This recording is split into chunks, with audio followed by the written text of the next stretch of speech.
जी, सबको जय मसीह की। प्रभु का धन्यवाद।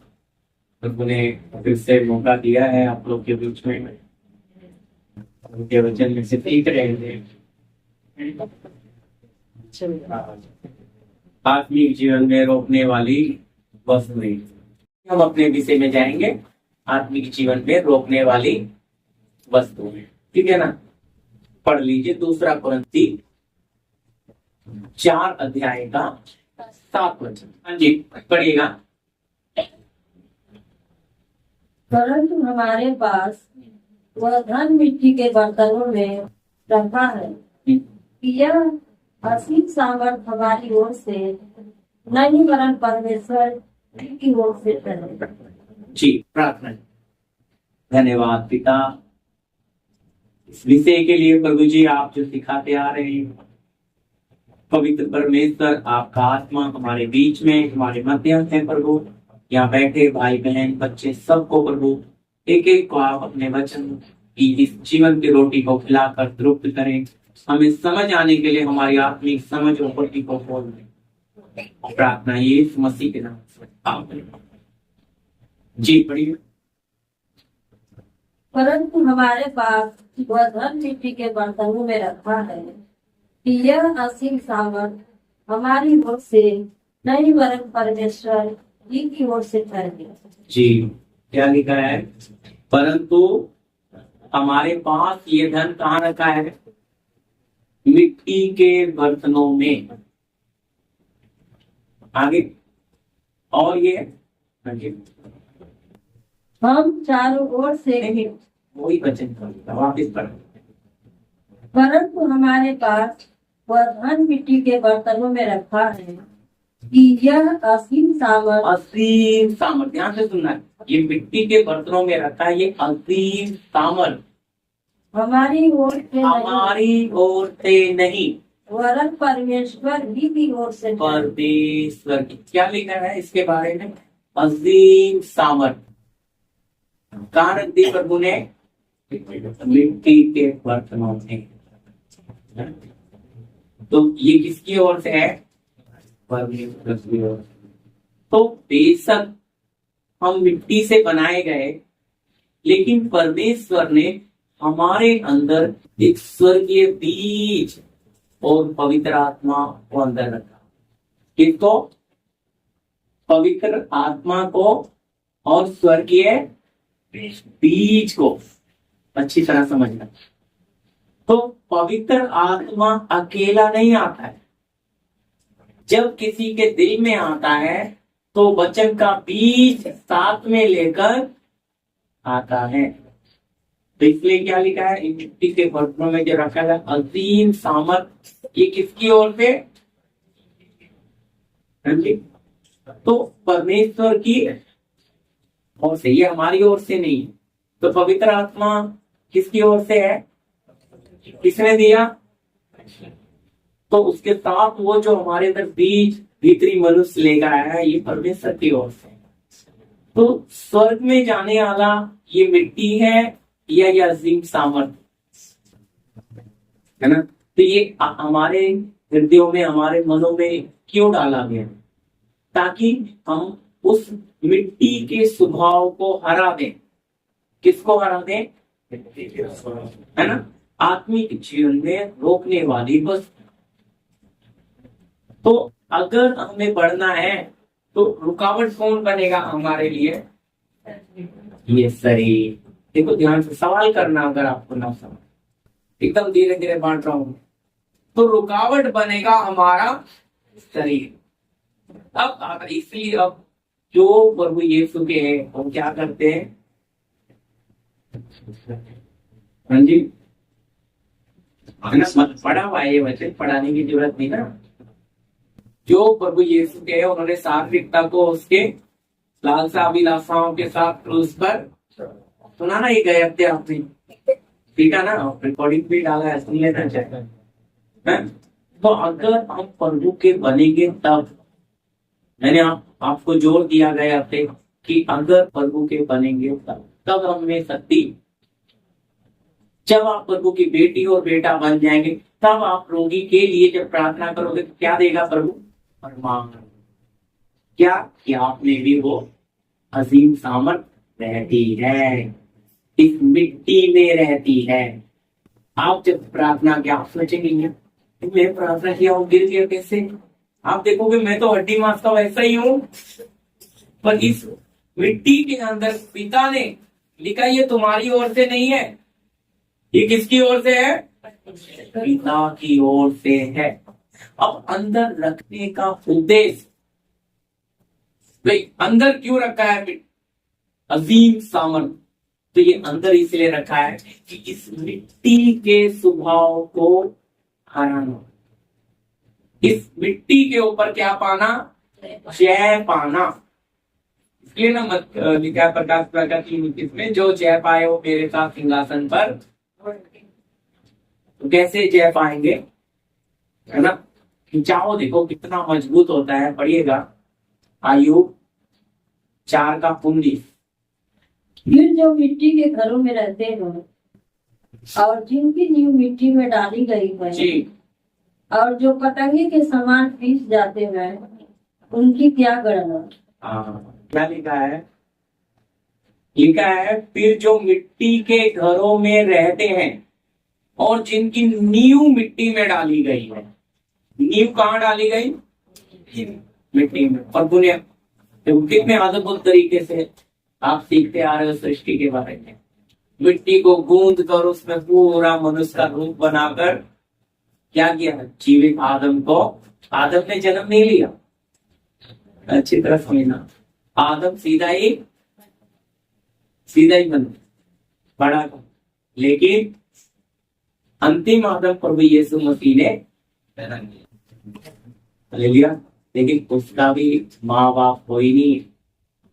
और फर्क दोनों में ये है, इसका भी माँ बाप कोई नहीं है, उसका भी माँ बाप। इसलिए ना मरियम को बोलता है, हे नारी अभी मेरा समय आया, नारी करके बोलता है, उसे भी पता है पता नहीं है कौन है। समझ रहे, कुछ लोग सोचते हैं मरियम यीशु की माता है, उसने कभी कुंवारी से पैदा हुआ ना, स्वर्गदूत प्रकट हुआ था, तो इसलिए इसका मिट्टी से बना है। अब मिट्टी से बनाया तो मिट्टी से जब बनाया तो मिट्टी का जो धातु है उसी के अंदर सारे गुण नेचर है। हम थोड़ा सा किसी को सर्दी हो जाए तो क्या करते हैं, तुरंत कुछ गर्म पिला लो, अदरक ज्यादा अच्छा है, क्या हो जाएगा, अदरक का काढ़ा पी लो तो सर्दी। सच है, देखो कहां से मिला, मिट्टी में से आ रहे हैं। हमारे शरीर में लगने वाली सारी चीजें पिता ने कहां दे दी, इसलिए बुनियाद अगर मिट्टी में है, खिंचाव किधर होगा। अब रिश्ते जो मिल रहे हैं कहां से मिल रहे हैं, चाचा मामा फूफा दादा सब, खिंचाव किधर होगा। कहते हैं ना कौन कौन को पुकारता है। इसको प्रभु ने अद्भुत तरीके से सृष्टि को बनाया और आदम को मिट्टी के धातु से ही क्यों बनाया, इस धातु से बनाने का उद्देश्य था, मैं इसे मिट्टी से बनाऊंगा, ये इस मिट्टी के नेचर को हराकर मेरे नेचर में आए। हिंदी सही है ना, नेचर समझना, स्वभाव, ये इस नेचर को हराकर मेरे नेचर में खुद आएगा, मैं उसमें मदद करूंगा, पवित्र आत्मा हमारी अगुवाई करेगा। अगर आप पाप करने जा रहे हो वो रोकेगा नहीं, वो बताएगा आपका जी गलत है, पर आपको रोकेगा। हमें मशीन करके बनाया नहीं है, मैंने आपको बताया हमें आजाद मर्जी दी है। आदम बगीचे में आदम तो भले बुरे का फल भी खा और नहीं भी खा सकता, हालेलुया। प्रभु ने मनुष्य को गुलाम करके बनाया, तो अंधेरे में भी जा सकता है, तो रोशनी में भी जा सकता है, तो बुराई भी कर सकता है, तो अच्छाई भी कर सकता है, तुझे जो अच्छा लगे तू कर, ऐसा ना सृष्टि किया। यानी कि हमें बिल्कुल स्वतंत्र बनाया, गुलाम करके बनाया नहीं है। इसलिए आदम ने फिर भले बुरे का ज्ञान अपनी मर्जी को चुना, हालेलुया। लेकिन बात आती है फिर ये मिट्टी, अब ये रिश्ते जो हैं रिश्ते नाते कहाँ से आगे भाई? अभी मिट्टी के ही रहे हैं सारे। बोलो, इसके लिए इंसान मरता है, अपने बनाने वाले को साइड में कर देता है। रिश्ता जरूरी है, बनाने वाला जरूरी है। सोच कर देखो, इसका मतलब इसे अपने बनाने वाले के बारे में कुछ जानकारी है कि अगर होती तो ये समझता कि बड़ा कौन है जिसने मुझे माँ बाप, बच्चे, परिवार, रिश्तेदार, समाज सब दिया। देने वाला बड़ा या दी हुई चीज बड़ी। इसकी मूर्खता देखो, बुरा नहीं मानना, ऐसा वचन में लिखा है। वो परमेश्वर को जानते हुए भी क्या हो गए?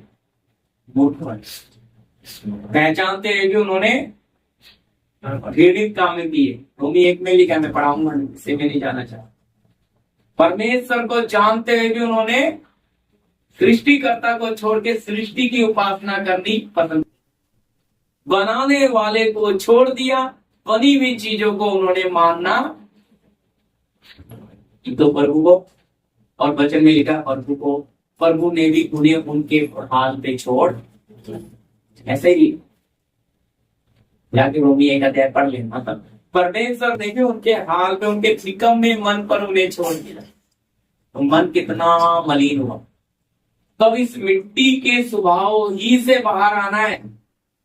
परमेश्वर ने हमें अपनी आत्मा बयाने में जो हमें दिया, जो अजीम सामर्थ हमारे हृदयों में रखी गई, अब ये अंश अंश करके बढ़ना। ये बढ़ेगी कैसे?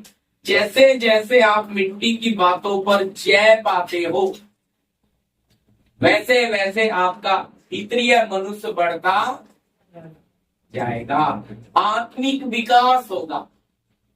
समझ रहे? आत्मिक। लेकिन अगर आप इन चीजों में उलझे रहोगे और तोलोगे, प्रभु से ज्यादा बड़ा तो रिश्ता है।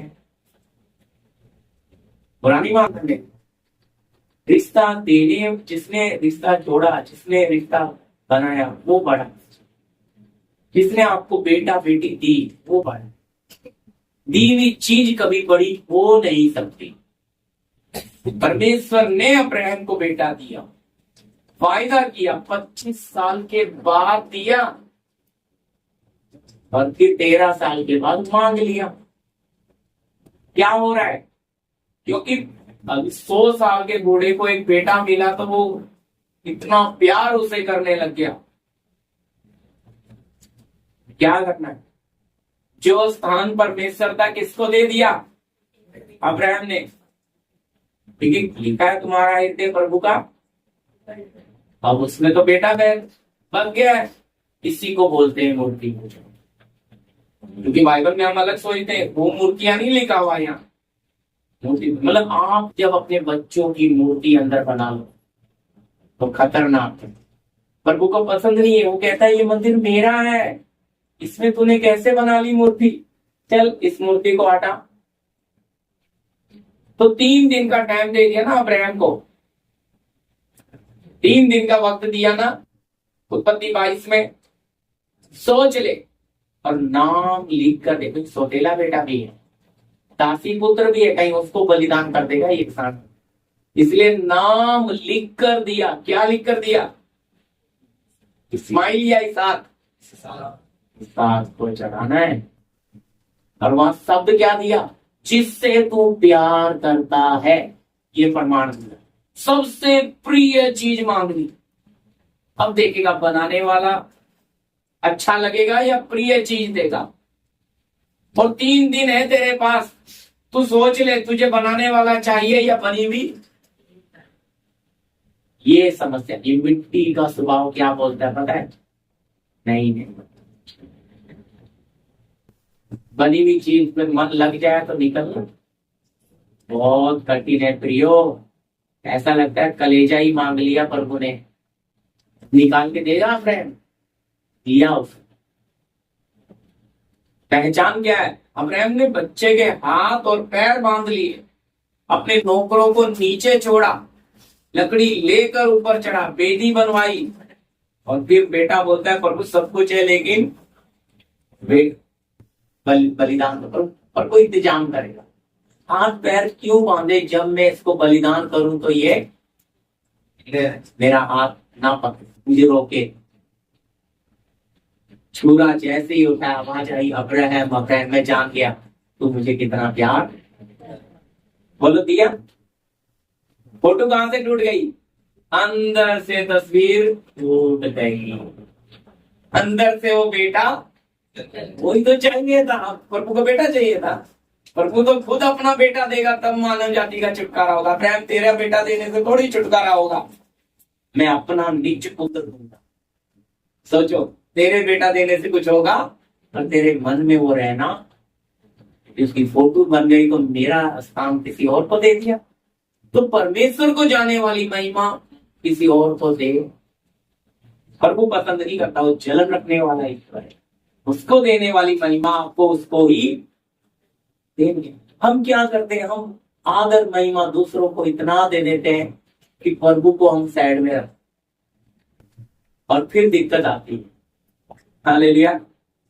क्योंकि हम परमेश्वर को देने वाला आदर, परमेश्वर को देने वाली महिमा, इंसान का डर ज्यादा हमारे मन में है, लेकिन अपने बनाने वाले का। पास्टर का भय मान लेंगे, लेकिन परमेश्वर का भय बुरा नहीं मान। अरे लेट पहुंचेंगे तो क्या बोलेंगे, पर आप क्या सोचेगा वो नहीं सोच, बुरा नहीं मान। अंदर विचार आएगा, अरे आराधना होगी संडे को हम लेट पहुंचेंगे तो पास्टर क्या सोचेगा। जरूर बुरा नहीं मानना, ये विचार आ जाएगा, लेकिन ये विचार में नहीं आएगा कि मैं लेट पहुंचे तो मेरा पिता को कैसा लगेगा। समझ रहे? ये क्या बता रहा है? बुरा नहीं मानना। आपको लगेगा कि आपको पास्टर को प्यार कर रहे हो, आप पास्टर का प्यार मान रहे हो, लेकिन वो पास्टर का डर और भय मान के आपको क्या मिलने वाला? वो भी तो इंसान है। और जिसका मानना था उसका मानेंगे ना तो टाइम पे ही पहुंच जाएंगे, लेट होंगे नहीं। इतना वो है योगी ईश्वर, तो उसका भय हमारे अंदर होना। पर मिट्टी क्या करती है? मिट्टी की तरफ खींचती है। आज दुनिया में पृथ्वी पर जातिवाद इतना क्यों है? मिट्टी। वंशवाद इतना क्यों है? अपने वंश को आगे बढ़ाना, ये सब क्यों है प्रियो? मिट्टी। जुड़े हुए ना मिट्टी से। तो ये मिट्टी, लेकिन आत्मिक नेचर होगा तो क्या मूसा के 2 बेटे नहीं थे? मूसा हारून माफ करना, मूसा ने क्यों ये उसको खड़ा किया हाथ रख के? पिता ने बोला है। क्यों उसके बेटे योग्य नहीं थे? निर्णय पिता करेगा, तुम करोगे। किसको आगे देना है काम, किसको क्या देना है, निर्णय कौन करेगा? लेकिन ये स्वर्ग चलाने वाला रास्ता है, पर इसे अगर मनुष्य चलाएंगे तो पवित्र आत्मा की जगह दूसरा आत्मा आ जाएगा, और दूसरा आत्मा पृथ्वी से जुड़ा हुआ है। ये आपके मन को पूरी तरह पृथ्वी में लगाएगा, आपको एक बड़ा गुम्मट बना देगा। गुम्मट समझते हैं? जैसे उत्पत्ति में आप देख रहे हो, बड़ा गुम्मट बना रहे हैं। एक बड़ा नाम कर देगा आपको, बड़ा नाम। और भाई इतना बड़ा कर देगा कि फिर आप नीचे उतरना भी बड़ा मुश्किल होगा, और बहुत खतरा है प्रियो, जीवन से आप हट जाएंगे। क्योंकि वो संसार है तो आपको संसार ही में बड़ा बना सकता है, पर आत्मिक जीवन में अगर आप जाएंगे तो यही संसार क्या करेगा? यही पृथ्वी। इसलिए आप कहीं भी चले जाओ, प्रभु के लोग होंगे, आप किसी को ना भी बताओ वहां प्रभु है, लेकिन फिर भी वहां के कंपनी के लोग, वो लोग ऑटोमेटिक आपसे अलग वो रखेंगे नजरिए, आपको अलग नजरिए से देखेंगे, आपके साथ व्यवहार दोगुना क्या बोलते हैं उसको, दुर्चित व्यवहार करेंगे कि अपने लोगों के साथ अलग, जबकि आप उनको बता नहीं रहे हो कि मैं मसीह हूं। क्योंकि आप में जो आत्मा है, उनमें जो आत्मा है, उसमें क्या है? वो आपके ऊपर झूठा, आपके ऊपर डबल काम लेके भी बोलेंगे ये तो कुछ नहीं करना, झूठे आरोप आप पर लगेंगे। और आप प्रभु के मुंह को देख के चुप रहोगे, आपके साथ ज्यादा अन्याय होगा। आप प्रभु को देखकर क्या कर रहे हो? परमेश्वर अंधेरे में ले जाकर रोशनी उधर दिखा रहा अंधेरे में पड़े लोगों को। पर अगर हम अन्याय के खिलाफ बोलना शुरू किया तो उधर आत्मा का काम होगा। क्योंकि क्या चाहता है ये मिट्टी का स्वभाव, क्या बोलता है, मैंने तूने करी तो बता, ये काम मैंने ही किया। चिल्ला के बोलूंगा ये क्या है, तुमने थोड़े किया। आगे ना प्राण में शैतान यही तो चाहता था। शैतान क्या चाहता था? हाँ जी, देखो ये बातें समझना है। अभी गए हफ्ते हम जा रहे थे प्रार्थना के लिए, तो क्या हुआ, अचानक मेरी वाइफ का टिकट नहीं, उन्होंने भाई बोले स्टेशन से लेने। हम लाइन पे लगे टिकट लेने, अब नंबर आने वाला था 10वां नंबर, गाड़ी का टाइम हो गया। हमने बोला गाड़ी पे ले लेंगे, तो मेरे मन में आया टीटी नहीं आएगा, कोई पूछेगा भी नहीं। तो मैंने बोला ठीक है, फिर मैं हर जाने के साथ भरूंगा। मैंने उसी समय मैं गया, ट्रेन पकड़ा हमने कर्णावती, सीट नहीं मिल गई मेरी वाइफ को। किसी की सीट खाली थी, आधे रास्ते में मिली, आधे में दूसरे पे बैठ गए। स्टेशन पे कोई मिले कोई, जबकि हमेशा आता चेक करने आए। अब हम बाहर आ गए, स्टेशन के बाद रिक्शा पकड़ा, हमें मेरी जाना था। जब पहुंच के प्रोग्राम किया, मैंने फिर मन में ठाना, पर वो मैं डबल टिकट खरीद के पार के गई। ऐसा क्यों होता है? कुछ लोग तो गवाही देते हैं हालेलुया, प्रभु ने स्वर्गदूत भेजकर क्या कर दिया, हमें छुपा दिया। टीटी आया, हम उधर बैठे थे, हम दिखे ही नहीं। अरे भाई, वो आपका विरोधी शैतान आपको चोर बनाना चाहता है, वो आपको बेईमान बनाना चाहता है, वो आपकी आत्मिकता लूट कर लेकर जाना चाहता है। इसलिए वो क्या नहीं कर रहा है, आपके पास टीटी को आप गैप कर देगा, वो दिखेगा ही नहीं आपकी तरफ टीटी का ध्यान। और आप गवाही दे के देखो प्रभु हमें कैसे बड़ा संभाल के ले आया और सीट भी दे दिया। और मुझे पता है, क्यों मैं वचन समझता हूं, तो मुझे पता है कि मेरी पत्नी को क्या बनाना चाहता है। तो जबकि सोचो इतना बड़ा स्टेशन, हम पूरे स्टेशन से मैं टीटी ढूंढते ढूंढते आया, मुझे नहीं मिला। चल भाई फाइन के साथ भर देंगे। याद रखना, हमें हर जगह पे सच्चाई में निपुण बनना है। किसी का 1 रुपया भी ज्यादा लेना, अपना छोड़ दो चलेगा, लेकिन दूसरे का आना, ये तब देखिए कितना आपको क्या होना पड़ेगा सच्चाई में। लेकिन मिट्टी का स्वभाव क्या दिखाता है? स्वार्थ, फायदा, बेनिफिट। वहां जाएंगे तो क्या होगा, वहां जाने से क्या मिलेगा। तो सबसे पहले आपका शरीर अपना फायदा ढूंढता है। अगर फायदा होगा तो हम अपना समय निकालकर छुट्टी करके वहां चले, अगर फायदा नहीं होगा तो हम क्यों जाए। आप कभी सोचते हैं फायदा कौन ढूंढ रहा है? आपका। पर आत्मा फायदा ढूंढती नहीं है। अब शरीर फायदा क्यों ढूंढता है? बताइए, शरीर क्यों हमारा फायदे की तरफ जाता है? क्योंकि ये इसकी नींव कहाँ डाली गई है ना, तब मिट्टी में डाली गई। तो शैतान को प्रभु ने किधर फेंका? पृथ्वी पे। 1/3 स्वर्गदूत के साथ फेंका, और सारे स्वर्गदूत क्या बन गए? अलग अलग शक्तियां बन गए, अलग अलग सब देवी देवता बन गए। हैं ये गिरे हुए शक्तियां, स्वर्गदूत। ये कोई दुष्ट आत्मा नहीं है, कोई शैतान नहीं है, ये शक्तियां हैं। इसलिए वचन कहता हमारी लड़ाई इसके लहू मांस की नहीं, शक्तियों के साथ। इसलिए मैं बोला कितना भी बड़ा ओझा हो, वो लास्ट में बोला मसीह का सामने मेरा कुछ चलेगा। कितना भी बड़ा, देखो मैंने आपको बोला स्टार्टिंग भाई, वो ठाकुर साहब इतने हवा में बिठाकर पैसा ले जा रहे हैं, अभी बिजनेस चल रहा है उनका, लेकिन वो मसीह के सामने क्या डाल दिए? घुटने क्यों डाल दिए? उन्हें पता है ये वचन में लिखा है प्रभुओं का प्रभु, राजाओं का राजा, ईश्वरों का ईश्वर। इसका मतलब कोई और भी ईश्वर है, कोई और भी राजा है, कोई और भी प्रभु बनकर, और उनके ऊपर है हमारा प्रभु। समझे? तो अगर वो है तो हमारा रिश्ता उसके साथ होना, तो उसके साथ होना है तो नीचे वाली बातों को हराओगे, तभी आप ऊपर वाले के साथ आपका रिश्ता, आत्मिक जीवन, और वो भी जीते जी। ध्यान से सुनना, जीते जी आपने इस शरीर की बातों पर, इस मिट्टी के स्वभाव पर जय पाकर आना है। अब मर जाएंगे, ध्यान से सुनिए, मरेंगे तो ये बर्तन इधर ही टूटा।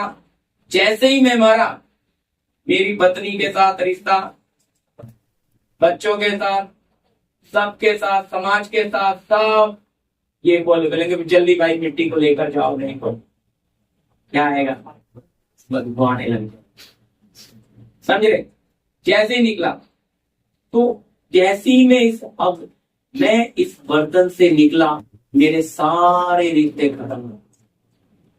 पर अगर मैं जीते जी इस बर्तन को छोड़कर उस आत्मिक रिश्ते में आ जाऊं,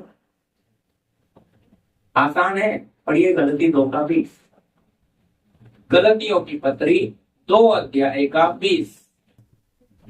मैं मसीह के साथ क्रूस पर चढ़ाया गया हूँ। अब मैं जीवित न रहा, पर मसीह मुझमें जीवित है, और मैं शरीर में अब जो जीवित हूँ तो केवल उस विश्वास से जीवित हूँ जो परमेश्वर के पुत्र पर है। इसने मुझसे प्रेम किया और मेरे लिए अपने आप को दे दिया। हालेलुया। क्या बोलता है पौलुस?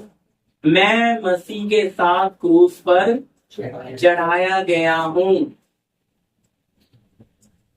हाँ जी, अब मैं जीवित, पर मसीह मुझमें जीवित। देखो कैसे पौलुस तो जीता है, कितनी पत्रियां लिखी पौलुस ने, पर वो अपने उस आत्मिक बात को आपको समझाना चाह रहा है कि शरीर में है, लेकिन उसने क्या कर लिया, एक निर्णय कर लिया कि मैं शरीर की इच्छा, शरीर के लिए जीऊंगा। समझ रहे? मैं क्रूस पर किसके साथ चढ़ाया गया? जैसे यीशु मसीह वहां चढ़ाया गया, तो असल में वहां मैं चढ़ाया गया। कौन चढ़ाया गया? पौलुस ये समझ रहा है कि मैं क्रूस पर मसीह के साथ चढ़ाया गया, क्योंकि वहां चढ़ना मुझे था, पापी मैं था, लेकिन मेरा पिता निर्दोष होते हुए पुत्र का रूप लेकर हमारे बीच आके वो कीमत देगा। तो जो मेरे लिए मर गया, अब मैं अपने लिए नहीं जीऊंगा, मैं उसके लिए जीऊंगा। समझ आ रही है बात? उसके लिए जीऊंगा जो मेरे लिए। इसलिए क्या बोल रहा है? बेशक मैं अब जो जीवित हूं तो उस विश्वास से हूं जो परमेश्वर के पुत्र पर, और जिसने मुझसे प्रेम किया और मेरे लिए अपने आप को दे दिया। तो यानी कि जीऊंगा तो जरूर, पर अब किसके लिए नहीं जीऊंगा? जैसे समझने के लिए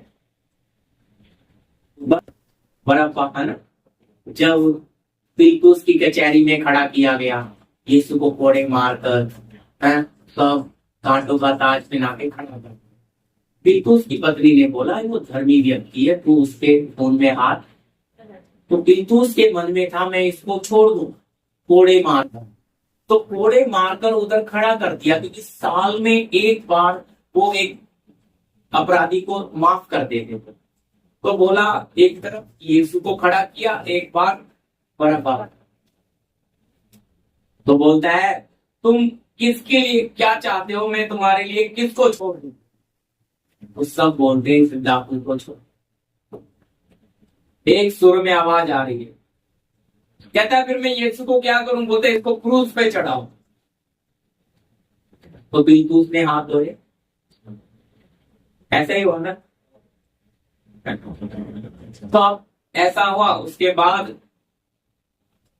बराबर डाकू किधर बैठा है बेचारा? जेल में, क्योंकि मांग क्या पता कचहरी में क्या हो रहा है, कोर्ट में क्या। तो बोलता है भाई यीशु को क्रूस पे चढ़ाने के लिए बोला तुम ही इसे चढ़ाओ, मैं इसके लहू से क्योंकि मैं इस व्यक्ति में कोई पाप पाता नहीं। तो फिर जज ने भी हेरोदेस के पास भी भेजा था, उसने फिर इसी के पास भेजा। न्यायाधीश भी बोले भाई इसमें कोई पाप नहीं है, ये निर्दोष है। तो इस्राएली बोले हमारे ऊपर हमारे बच्चों पर आए, हम इसे चढ़ाए, क्रूस पे चढ़ाओ। जब यीशु को ले जाकर क्रूस पे चढ़ा दिए, हम कैदी की जेल में पहुंचे। रोमी सेना उन्होंने जाके जेल का दरवाजा खोला। ये इंतजार कर रहा था तो अब तो मुझे मार दिया जाएगा डाकू बड़ा। तो जेल खोला, उसको बोला अब तू जा, तू आजाद है। क्या बात कर रहे हो, मुझे नहीं मारेंगे? बोले नहीं, बोलते तेरी जगह किसी और पर। कौन है जो मेरी जगह चढ़े? बोलते ये समझते। तो ये भागा भागा पहुंचा उधर गोलगोथा पहाड़ पर। उधर पहुंच कर देख रहा है सलीब पर कौन लटका है, तो रोना शुरू किया। बोला वहां मैं चढ़ा हुआ होना चाहिए था, क्योंकि मैं एक हत्यारा हूँ, मैं एक डाकू हूँ, लेकिन वो मेरे लिए, या तो अब मैं मेरे लिए जीऊंगा, मैं उसके लिए जीऊंगा जो मेरे लिए। तो अब मैं अपना जीवन नहीं जीऊंगा। देखो, इसलिए उस बात की गंभीरता समझना। यीशु ने जो बात मैं आपको कई बार जिक्र करता हूँ कि जिसने अपना प्राण दे दिया उसने पा लिया, और जिसने अपने प्राण को बचा कर रख लिया वो खो। तो प्राण बोलने से संसार ये मिट्टी के साथ जुड़ा हुआ, किसको हर कोई देता है। आयुब का जब संपत्ति बच्चे सब चले गए तो शैतान क्या बोलता है परमेश्वर को, है प्राण मुझे उससे छूने के लिए क्या दे दे, अनुमति दे दे बस उसका, क्योंकि प्राण के बदले मनुष्य अपना सब कुछ दे। अभी आप जिंदगी भर, कोई बुरा ना माने मेरी बात समझना, तो सब सुनते हैं, तो लूट मार के, सब बेईमानी करके, गरीब का हक मार के बहुत पैसा जमा किया। अचानक इतनी बड़ी बीमारी आ गई। बीमारी आ गई तो बोलते जी किडनी ट्रांसफर करना है, इतना लाख लगेगा। तो वो सेठ क्या करेगा फिर, फटाफट सारा पैसा उधर डालेगा कि नहीं, बोलो डालेगा। घर भी बेचना पड़ा क्योंकि जान पे आ गई ना बात। अब कहते ना मरता क्या नहीं करता, मरने जब आ गया जान पे इंसान के आते ही वो अपना सब कुछ देता है। यही चीज शैतान जानता है। इसलिए अय्यूब के टाइम उसने बोला तो मुझे उसका प्राण छूने की, उसे उसका माफ करना, उसका शरीर छूने की अनुमति से, यही मांगा था। देखो तो ये सुने के परमेश्वर ने क्या बोला, पढ़िए 2:4, अय्यूब 2:4। हाँ जी। शैतान ने यहोवा को उत्तर दिया, शैतान ने यहोवा को उत्तर दिया, खाल के बदले खाल, खाल के बदले खाल, परंतु प्राण के बदले मनुष्य, परंतु प्राण के बदले मनुष्य अपना सब कुछ दे देता है। सब कुछ दे देता है। 5 भी पढ़िए। इसलिए केवल अपना हाथ बढ़ाकर की हड्डियां और मांस छू, तब वह तेरे मुंह पर तेरी निंदा करेगा। हाँ जी, 6 भी पढ़ लो। यहोवा ने शैतान से कहा, सुन वह तो तेरे हाथ, सुन वो तो तेरे हाथ में है, केवल उसका प्राण छोड़ देना। केवल उसका। तो शैतान को कितना अनुमति दे दिया, हड्डी और मांस को तू जो चाहता है कर ले, लेकिन उसके प्राण को छूना। इसलिए यीशु ने बोला उससे नहीं डरना जो तुम्हारे शरीर को घात कर सकता है, और उससे डरना जो तुम्हारी आत्मा प्राण को नरक अग्नि में। ऐसा ही ना। तो यानी कि अब शरीर को तकलीफ देने वाले से डरना है या आत्मा प्राण को नरक में डालने वाले से। तो अब अनुमति पा लिया, तो इसलिए है ना, कितना चला के क्या बोल रहा है, मनुष्य किसके बदले अपना हाथ बढ़ाकर उसके प्राण को, तो क्या करेगा। मतलब शैतान को अच्छी तरह पता है कि जब मैं मनुष्य के जान पर हाथ लगाऊंगा तो वो पलट जाए, वो सब दे देगा। मैं बोला ना, जान पे आता है तो फिर इंसान जिंदगी भर का घर मेहनत जिंदगी गुजार दी उसने, सारी जवानी दे दी, एक घर बनाया, लेकिन जब जान पे आया तो वही घर बेचकर क्या कर रहा है, बचाने की।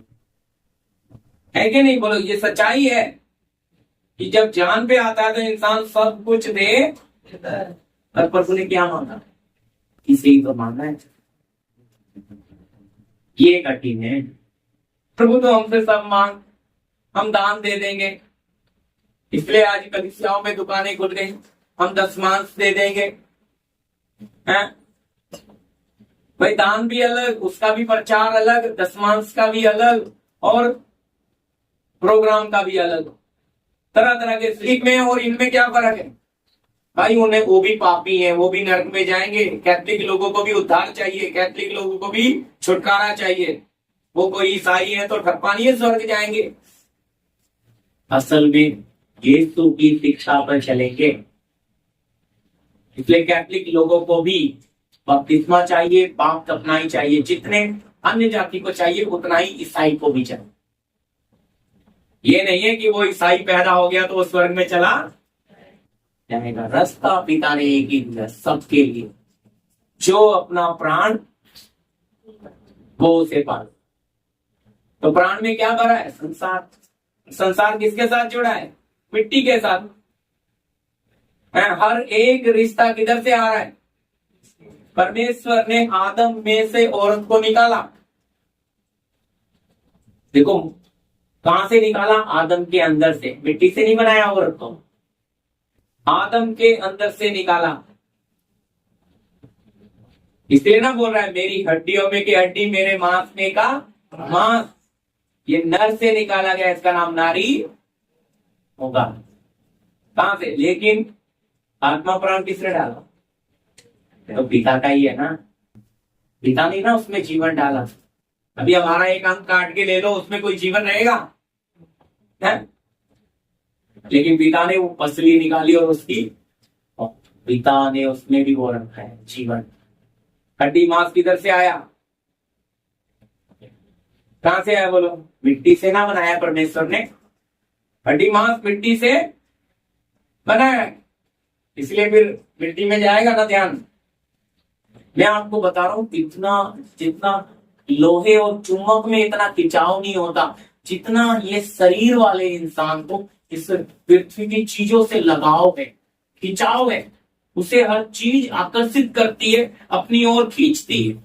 कोई अच्छी चीज दिख जाए उसे पाने का मन हो जाता है।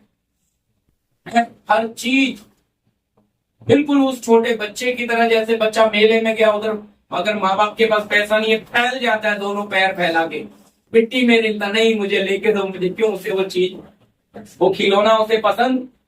माँ बाप बोल रहे हैं बेटा अभी पैसा नहीं है, क्यों बेइज्जती करवा रहे, नहीं बोलता अभी लेके। समझे कैसा है वो, ठीक इसी तरह ये खिंचाव है। अब वो लोग भी डब्बों में बंद नहीं करके रखते हैं, सजा के रखते हैं, आकर्षित करते हैं बच्चों को। उन्हें पता है ना अगर डब्बे में बंद करेंगे कोई आएगा ही नहीं है। ट्रेन में देखो भुआ बेचने वाला, बलून बेचने वाला, जो बच्चा देखने उसका चेहरा देख लेगा, उधर ही खड़ा रहेगा जब तक वो बच्चा क्या करेगा, ले, उसे पता है बच्चा मजबूर, सच्चाई है ना। तो इसी तरह प्रियो हमारा शरीर भी बहुत सारी चीजें मांगता है। इस खिंचाव के ऊपर जय पाना। आपके पास 10 कपड़ा घर में पड़ा होगा, फिर भी कुछ कपड़ा किसी ने पहना हुआ, भाई भी और बहन भी, वो कपड़े ने मन मोह दिया, वो लेना है। ये कहां से भाई, उससे बेहतर लो ना, वही क्यों लेना है। समझ रहे मेरी बात, वो है खिंचाव। इस खिंचाव को हरा। हाँ जी, शैतान अभी नहीं, अभी पहले जाता था, अय्यूब के टाइम जाता था, बाद में उसे गिरा दिया गया। पढ़ लीजिए प्रकाशित वाक्य, हाँ 12 का, सही, मैंने पेज नंबर है 353, पढ़िएगा। फिर मैंने स्वर्ग से यह बड़ा शब्द आते हुए सुना, अब हमारे परमेश्वर का उद्धार और सामर्थ और राज्य और उसके मसीह का अधिकार प्रकट हुआ है, हाँ जी, क्योंकि हमारे भाइयों पर दोष लगाने वाला जो रात दिन हमारे परमेश्वर के सामने उन पर दोष लगाया करता था, गिरा दिया गया था। हाँ बस ठीक है ना। ये क्या हो गया, ये क्या करता था, खड्डा खोद के रखता था। अब खड्डे में जैसे ही गिर गया, भाग के प्रभु देख तेरे बेटे ने ये क्या किया, इसको पहले अधिकार था लेकिन बाद में ये अधिकार प्रभु ने अब इससे अभी ये जाकर दोष लगाता, क्योंकि अब इसकी सेना है इधर काम करने के लिए। अब प्रभु को पता है ये मेरे लोगों को गिराता है, फिर आके मुझ पे दोष लगाता है, इसलिए क्या लिखा है, दोष लगाने वाला ठीक है ना। हाँ? तो कहने का मतलब है कि हमें प्रभु के साथ, आप पढ़िएगा अभी दूसरा कुरिन्थी, हाँ जी हाँ जी, हमने 7 पढ़ा 8 हाँ जी, अभी 4 पाठ, पहले हमने 7 लिया जी, 8 लीजिए। दूसरा कुरिन्थी उसका 4 अध्याय का 8 वचन।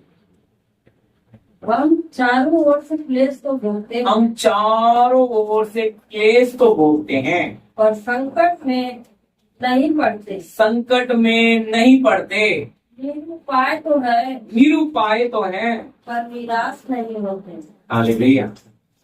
क्या है जी, अब बताओ जब चारों ओर से संकट पड़ेगा, हैं? मिट्टी को चारों तरफ से आग में डाल दिया जाएगा, संकट में पड़ गई, क्या लगेगा, मैं तो नाश। लेकिन आग में से निकलने के बाद मिट्टी का स्वभाव क्या है, नाश हो गई। क्या हो गया, उसका रंग अब वो बदल गई, उसका स्वभाव बदल गया। पहले पानी डालो तो मिट्टी खुल जाती थी, अब पानी भी डालो तो उसको कुछ होता नहीं। चारों तरफ से किसमें डाला, चारों तरफ से। आज हमारे जीवन में चारों तरफ से जब संकट आता है, ये क्या करने आता है, इस मिट्टी के ऊपर से हमारा विश्वास। लेकिन हम तो बात बुरा नहीं मानना, हम तो संकट में पड़ जाते, हम तो भागते, हे प्रभु बचा, हे प्रभु बचा। हम आग में जाने को तैयार नहीं है। खास करके देखो, पढ़ लो चाहे पहला पत्रस 4 का 12। देखो आत्मिक जीवन में रोकने वाली वस्तुएं हम सीख रहे हैं। आप सवाल करना, आपको अच्छा नहीं लगेगा, देखो आपको यूट्यूब पे भी डाल रहा है, सुन लेना दोबारा, है ना, 4था सेशन है ठीक। अच्छा हाँ, हे प्रियो, हे प्रियो, जो दुख रूपी अग्नि, दुख रूपी अग्नि तुम्हारे परखने के लिए, तुम्हारे परखने के लिए तुम में भड़की है, तुम में भड़की है। इससे ये समझकर अचंभा न करो, अचंभ न करो, कोई अनोखी बात तुम पर बीत रही है। हालेलुया। क्या है, कौन सी अग्नि है भाई, अब क्या बोल रहे हैं पौलुस, चारों ओर से क्लेश तो बच जाते हैं। आज विश्वासियों की हालत इतनी खराब कर दी पास्टरों ने कि वो क्या करते हैं, विश्वासियों को कष्ट उठाने देते ही नहीं। उन्हें कहते हैं कष्ट आ गया तो शैतान आ गया,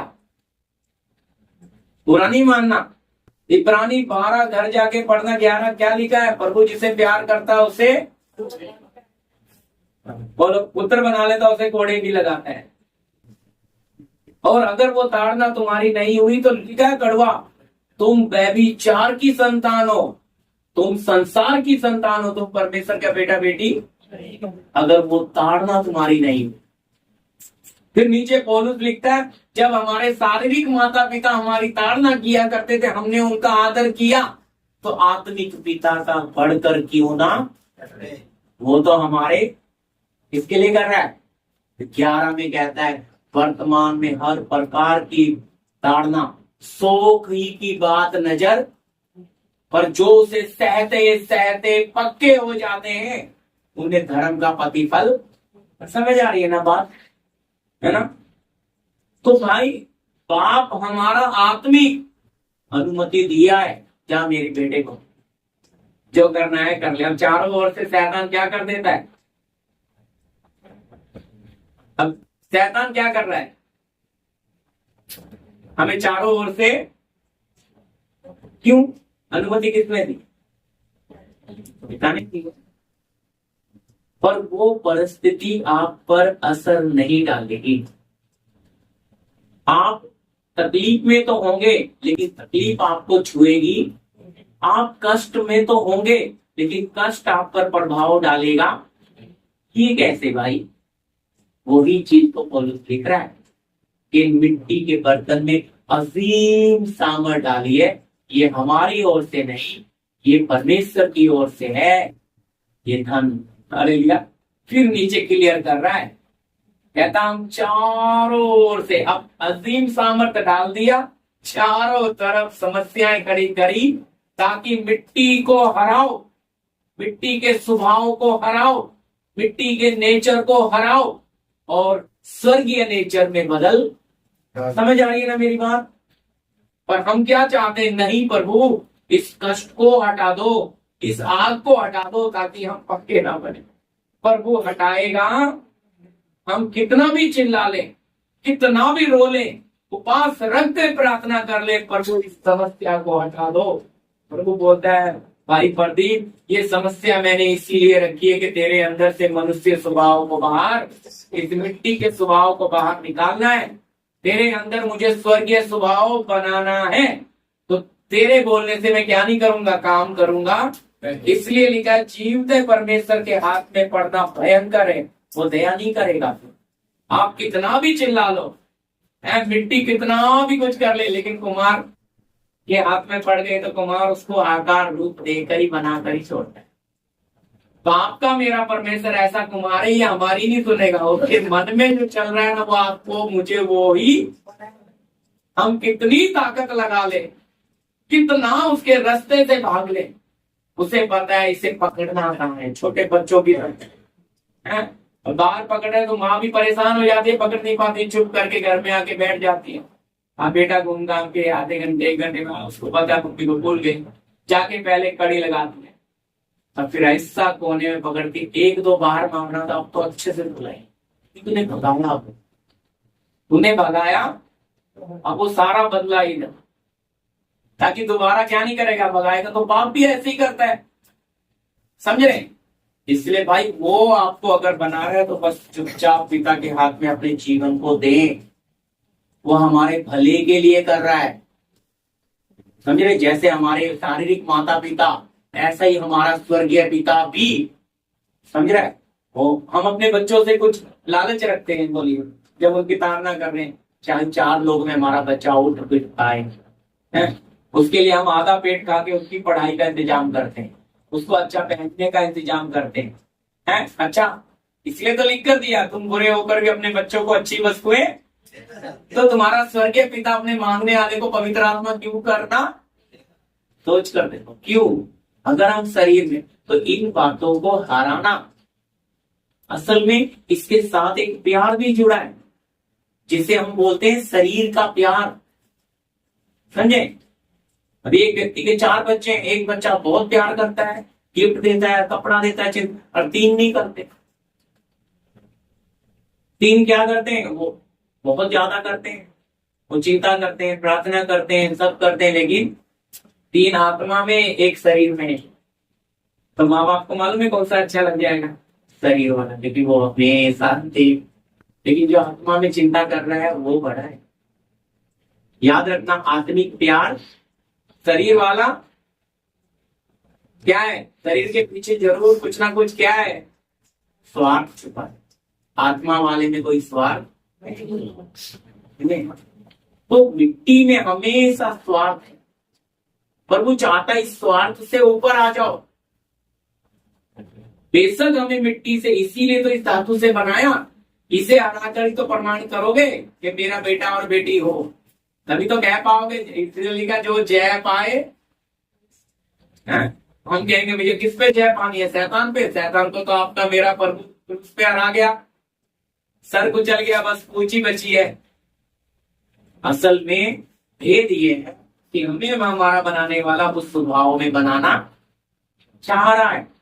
तो इसलिए वो चाह रहा है कि हम क्या करें, चारों ओर से हालात में क्या पाना है, ये सामर्थ्य पाना है, ये शक्ति पानी, ये असीम सामर्थ्य किसकी ओर से? परमेश्वर रखी है।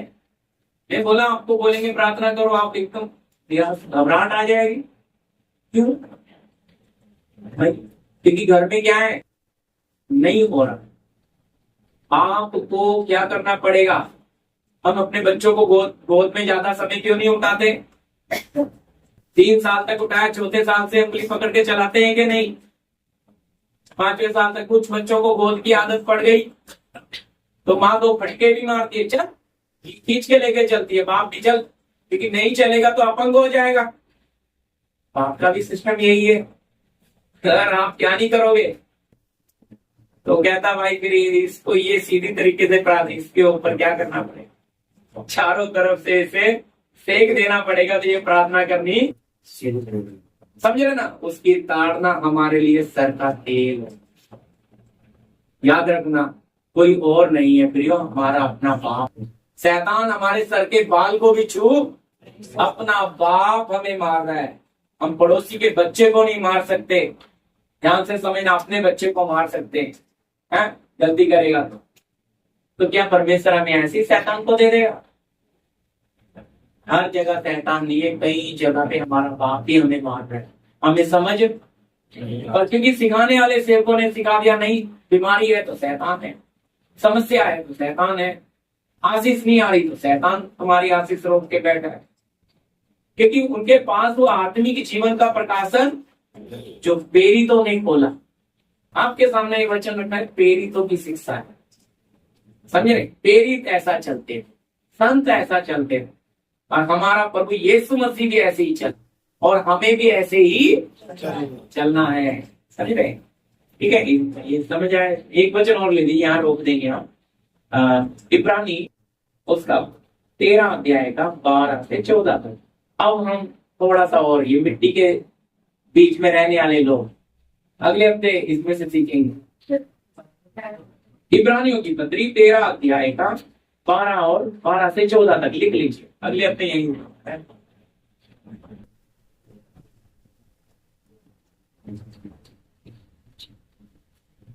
जी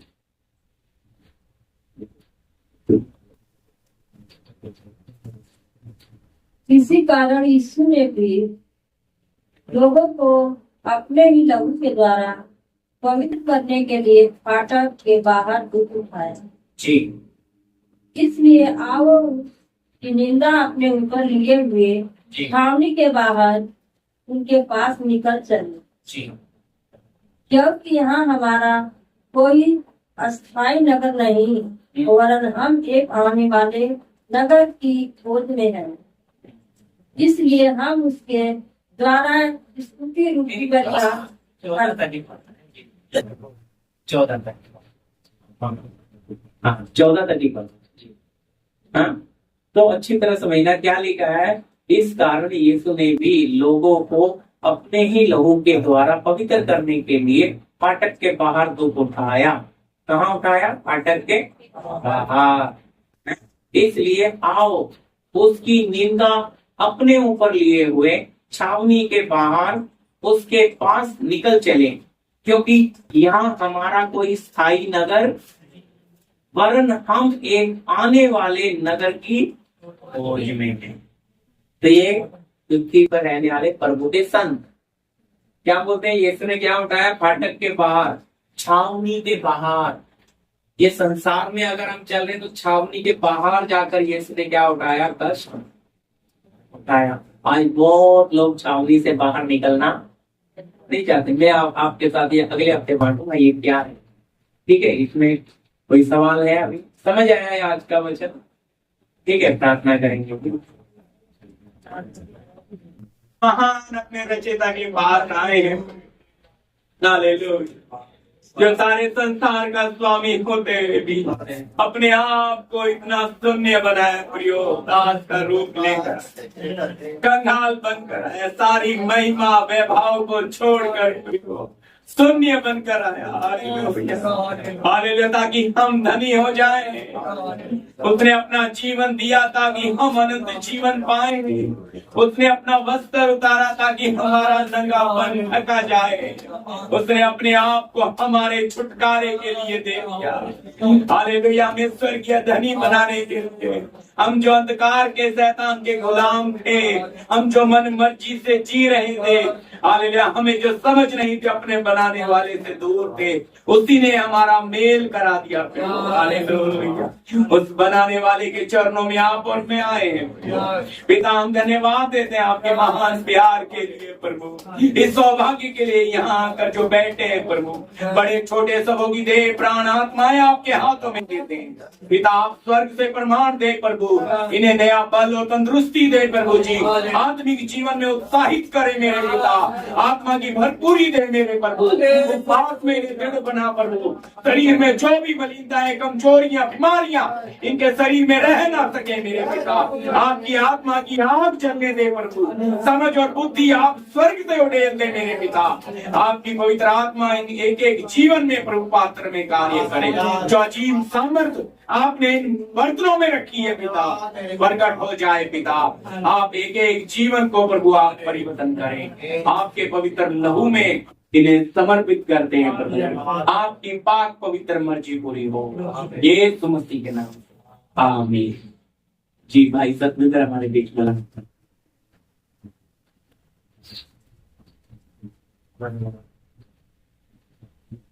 धन्यवाद धन्यवाद करते हैं महान पिता प्रभु यीशु मसीह, जो यहाँ पे आपने हमें ये सुंदर सुहाना दिन दिखाया और इकट्ठा किया परमेश्वर, हम आपका धन्यवाद करते हैं महान पिता परमेश्वर। प्रभु जी, जो प्रभु जी यहाँ पे आराधना हुआ, गीत हुआ, स्तुति हुआ परमेश्वर, प्रभु जी हम उसमें बढ़ते रहे परमेश्वर, हालेलुया। जो वचन आज का परमेश्वर, हालेलुया, हमारी आत्मिक जीवन में कैसी रुकावटें आती है, इस मिट्टी के स्वभाव में जो आज हमने सीखा चौथे सेक्शन में परमेश्वर, हालेलुया, इस मिट्टी को स्वभाव को हम हटाते हुए परमेश्वर, हालेलुया, धन्यवाद हो। और परमेश्वर आपके आत्मिक स्वभाव में हम आगे बढ़ते हैं, हम धन्यवाद करते हैं महान पिता परमेश्वर, इस वचन में परमेश्वर, हालेलुया, अपने संसार पे परमेश्वर जय पा के परमेश्वर आपकी स्तुति महिमा करते हुए परमेश्वर आपके आगोश में आ जाए परमेश्वर, हम धन्यवाद करते हैं परमेश्वर, हालेलुया, जो परमेश्वर हमारे दास ने ये वचन दिया परमेश्वर, आपने आगाह किया, इनको हम धन्यवाद इनके द्वारा जो वचन हम सीख रहे हैं परमेश्वर, हम आत्मिक जीवन में और आगे बढ़ते जाए परमेश्वर, हम धन्यवाद करते हैं परमेश्वर, और जीवन की रोटी खाएं परमेश्वर, हम धन्यवाद करते हैं परमेश्वर। जितने भाई बहन यहाँ पे आए हैं परमेश्वर, सबको आशीष अनुग्रह से चलाना परमेश्वर, और अच्छी रीति से यहाँ इस वचन को सुन के परमेश्वर घरों में जाके परमेश्वर चले परमेश्वर, और सुन के परमेश्वर इस वचन पे चलने वाले बने परमेश्वर, हम ऐसा करके प्रार्थना करते हैं परमेश्वर, और एक मेल मिलाप से चले परमेश्वर, हम धन्यवाद करते हैं परमेश्वर, और कोई लड़ाई कोई झगड़ा ना हो परमेश्वर, और आपकी ही बातें हो परमेश्वर, हम धन्यवाद करते हैं परमेश्वर, हालेलुया। प्रभु जी हमारी सहायता करना सबको हम धन्यवाद करते हैं परमेश्वर, और जैसे हमारे दास परमेश्वर गांधी बली से आए हैं परमेश्वर, हाँ आपका धन्यवाद करते हैं परमेश्वर, वैसे ही ले जाना परमेश्वर, इनके परिवार के मनोज भाई और परमेश्वर हमारे दास के परिवार को आशीष अनुग्रह करना परमेश्वर, अच्छी रीति से और जगह भी चलाना परमेश्वर, हम धन्यवाद करते हैं प्रभु यीशु मसीह के नाम में, आमीन। आमीन। अब पिता का प्रेम, पुत्र का अनुग्रह, पवित्र आत्मा की सहभागिता, शांति हमारे साथ तमाम संत लोगों के साथ प्रभु यीशु के दूसरे आगमन तक होता रहे, आमीन। सबको जय